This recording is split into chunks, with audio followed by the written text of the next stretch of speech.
पिछले कुछ अरसे में, बावजूद इस बात के कि मुकम्मल जैसे होना चाहिए था वैसे नहीं हुआ, लेकिन उसके बावजूद लोगों में शऊर आ गया। आपके बाहर से आने वाले जितने लोग हैं, अब शुरू में जो हो गया था ईरान से, बाहर से मुल्कों से लोग, लेकिन उसके बाद बाहर से आने वाला हर शख्स पिछले कई दिनों से या हफ्तों से एयरपोर्ट्स के ऊपर उनको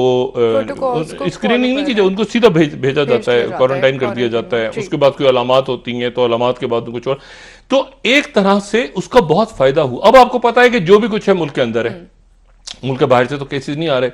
मुल्क के अंदर ही हैं। अब फिर उनके बाद उनको टारगेट किया गया, उनके कॉन्टैक्ट्स को देखा गया, सबके टेस्ट, तो हम आगे की तरफ जा रहे हैं और एक ऐसी जगह जा रहे हैं जहां पर हम अगर अगले 10-15 दिन तक हम इसको थोड़ा सा और बर्दाश्त कर लेते इसको, तो शायद ये मेरे ख्याल से मुनासिब होता, लेकिन फिर साथ उसकी कीमत भी अदा करनी है। इमरान खान साहब जो हैं उनके जहन में ये बात है कि ये मईशत एक दफा बैठ गई तो ये उठेगी कैसे, क्योंकि उसको उठते उठते भी बड़ा अरसा लगेगा। अच्छा, फिर रमजान शुरू हो रहा है, ठीक है, और रमजान जो है उसमें लोग पूरे साल इंतजार करते हैं कि कारोबार के हवाले से भी, इबादत के हवाले से भी, लेकिन लोग ये कि उसमें ही जो दर्जी हैं उन्होंने कपड़े सीने हैं, उसी में जो है वो जो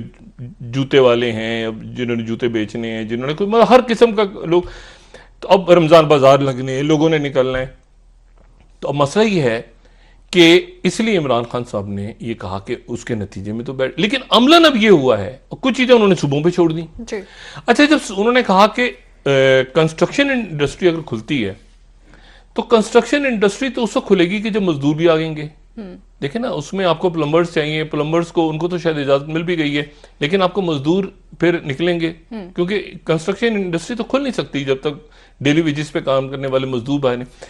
अच्छा, वो जब निकलेंगे तो सोशल डिस्टेंसिंग कैसे रहेगी, वो तो सड़कों पे बैठेंगे। डॉक्टर साहब कह रहे हैं कि एसओपीज को फॉलो करना पड़ेगा और नहीं, देखिए अभी थोड़ा सा इसमें उभाम है, और कल देखते हैं कि कल, क्योंकि इसमें उलमा जो है वो कह रहे हैं कि मुफ्ती मुनीबुर रहमान साहब तक इस बार, अच्छा हुआ अब क्या हुआ, ये है ना कि अगर कहीं पर ये प्रॉपर अप्लाई किया गया तो वो मसाजिद में किया गया। देखिए ना, मसाजिद में सबसे अच्छा मसाजिद में अप्लाई हुआ, लेकिन अगर आप वो कराची में एक बड़ी जबरदस्त पुलिस ऑफिसर, उनको घेर लिया मजमे ने, अच्छा मजमा घेरा है मजमे ने, अच्छा, लेकिन अगर वहां आप देखें तो वहां पर कोई सोशल डिस्टेंसिंग बाहर आपको नजर आ रही है? नहीं, कहीं नहीं नजर आ रही। तो बात यह है कि लोग समझ भी रहे हैं, लेकिन एक पढ़े लिखे माशरे में, यानी जहां पर, यानी आप उसको अमेरिका को ले लें, चलें, समझ बूझ तो बहुत है ना वहां, अमेरिका में, ब्रिटेन में, इटली में, चाइना में, वहां पर पढ़े लिखे लोगों को समझाना मुश्किल है कि सोशल डिस्टेंसिंग क्या चीज होती है और ये मास्क कैसे पहनना है और कितने फिट आपने दूर रहना है। तो आप पाकिस्तान के अंदर क्या लोगों को बताएंगे? 22 करोड़ आवाम को जब पढ़े लिखे लोग नहीं समझ सकते, तो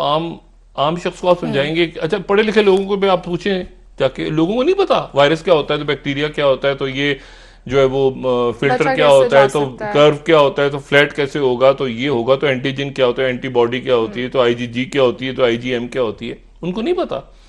तो बात ये सारी कि अब इसमें ये सारा शऊर तो आ गया,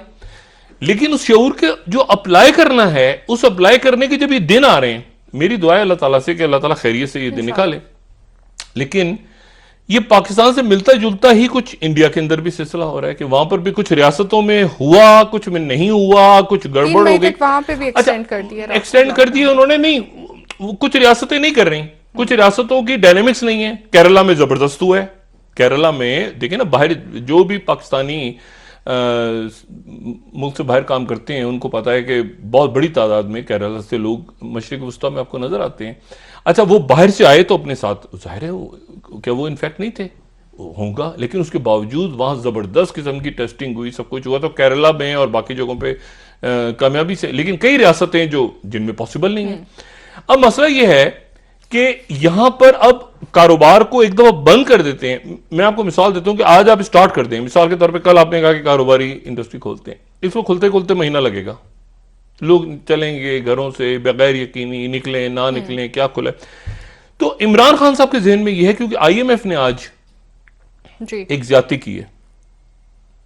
और आईएमएफ ने ये ज्यादती की है कि उन्होंने आईएमएफ ने जो हंगामी फंड रिलीज किया है उन ममालिक के लिए 25 ममालिक का नाम 25 ममालिक,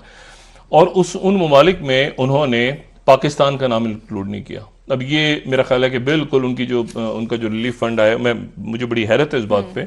और यकीन वजारत खजाना और हफीज शेख साहब से वजाहत फरमाएंगे कि क्यों पाकिस्तान ने प्रॉपरली वहां पर अपना केस प्ली नहीं किया, क्या वजह हुई है, बताया जाए, और या कर्फ्यू लगा दें या आप करें। और इसी तरह से जो उलमा हमारे इंतहाई काबिल एहतराम उलमा, उन्होंने भी कहा कि हम जो हैं वो भी मसाजिद को खोल रहे हैं और अपनी नमाज शुरू करेंगे। तो ये एब्रप्टली हुआ है फैसला। इसमें मुख्तलिफ लोगों को एक मुशावरत करके मेरी अपनी जो ज़ाती राय ज़ाहिर हम दे सकते हैं, और ज़ाती राय भी देंगे तो ये चूंकि साइंटिफिक चीज़ें हैं, जिन चीज़ों पे ज़ाती राय आप नहीं दे सकते अपनी, इस पर कोई ज़ाती राय नहीं हो सकती। इस पर वो बात होगी जो कि दुनिया कर रही है, और उसकी वजह यह है कि हम WHO की जानिब से या बाकी दुनिया की जानिब से मज़ीद पाबंदियों के मुतहम्मिल नहीं हो सकते, जिसमें सफरी पाबंदियां भी हैं। ठीक है कि जी पाकिस्तान में, और अब जो एनडीएमए की तरफ से कल बात हुई थी, चेयरमैन एमडीए ने कल या परसों गालिबन बात की कि 50,000 हमारे पास टेस्ट कराने की सलाहियत अब आ गई है, और तेज़ी के साथ, ये वो दिन थे कि तेज़ी के साथ आप टेस्ट करवा के लोगों को, और उसके बाद के लिए जो दूसरा वाला टेस्ट है ना एंटीबॉडीज वाला, वो मैं क्लियर कर दूं, वो टेस्ट जो है वो उसको करना भी जरूरी है, लेकिन वो चूंकि 10 या 15 दिन के बाद आपके जिस्म में एंटीबॉडीज बनती हैं, तो 15 दिन तक आप या तो इलाज करें। बहुत से लोगों ने कहा कि वो जो आप बात करें दूसरे एंटीबॉडी वाले टेस्ट का, वो या तो आप इलाज करें बंदे का, देखें ना जैसे जो सेहतियाब हो गए हैं जिनका प्लाज्मा टेस्ट हो रहा है, प्लाज्मा की वो बात हो रही है, तो बात ये सारी कि या वो जो डॉ मेडिकल कॉलेज की तरफ से आया है कि जो उन्होंने इम्यूनोग्लोबुलिन निकाली, आईजीजी को अलग किया आईजीएम से, तो बात यह है कि ये तो प्लाज्मा में से, लेकिन ये उस वक्त एंटीबॉडीज डेवलप होंगी ना जब एंटीजन जिस्म में जरासीम आ गए, वायरस आ गया, और उसको कुछ दिन गुजर गए, वो 10 दिन है, 12 दिन है, तो उन 10-12 दिनों में मैं उस बंदे का इलाज करूं, एज ए डॉक्टर को इलाज करेगा उसको आईसीयू में अगर वो जा सकता है, नहीं जा सकता, वो उसको इलाज करेगा या उसकी एंटीबॉडीज निकाले। तो वो जो सेहतियाब शुरू में आप कर नहीं सकते कि आप रैंडमली लोगों को पकड़ के उनकी एंटीबॉडी चेक करनी शुरू कर दें। अब मसला ये सारा, कुछ मुल्क जिनके पास रिसोर्सेज हैं वो कर भी रहे हैं ताकि वो क्लीन चिट मिलती जाए साथ साथ कि जिसको इन्फेक्शन हुआ था और उसमें जो है बॉडी के अंदर इम्यून सिस्टम ऐसा था कि एंटीबॉडीज बनी और वो इन्फेक्शन गुजर गया। लेकिन इस स्टेज पे तो हमने टेस्ट कर रहे हैं जो कि दुनिया कह रही है। अच्छा, अब मामला यह है कि कर्व हमने फ्लैटन करना है। अब अल्टीमेटली इसमें क्या होगा, अल्टीमेटली इसमें गालिबन मतलब फिर वही बात के इसमें राय तो इतनी सारी रिसर्चेज आपके सामने पड़ी हो। ये आया था H1N1 वायरस आ गया था 2009 में,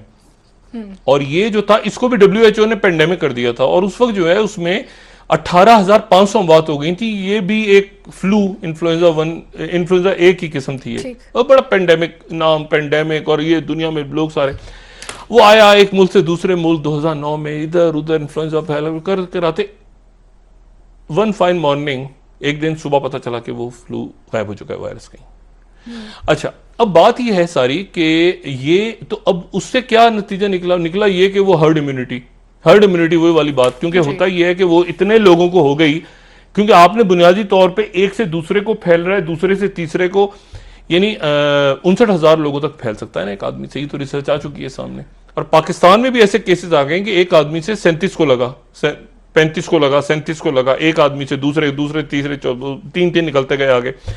तो बात यह है कि अब इस पूरी सूरत हाल में वो हर्ड इम्यूनिटी गालिबन आखिर में हर्ड इम्यूनिटी ही होगी, कि हर्ड इम्यूनिटी के आपके आसपास बेशुमार ऐसे लोग होंगे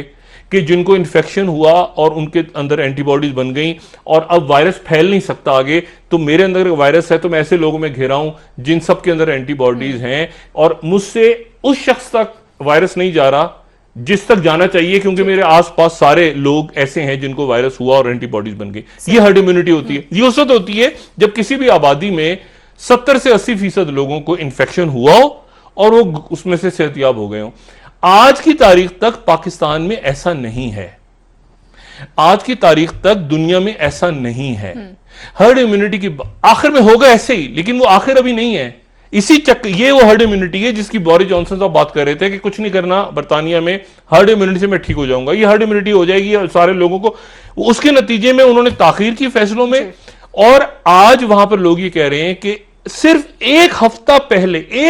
पहले अगर बोरिस जॉनसन ने जो एक हफ्ते बाद कदम उठाए, एक हफ्ता पहले उठा लेते तो 60% अमवात कम होती। ये उनका एनएचएस कह रहा है।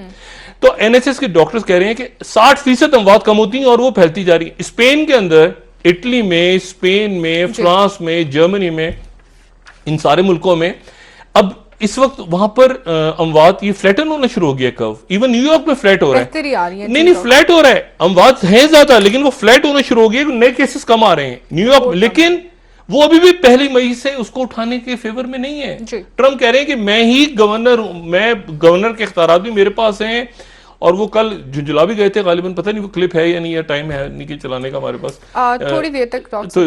अच्छा, तो वो उसमें ये है कि उसमें वो बड़े झुंझा गए, बड़े गुस्से में आ गए थे वो।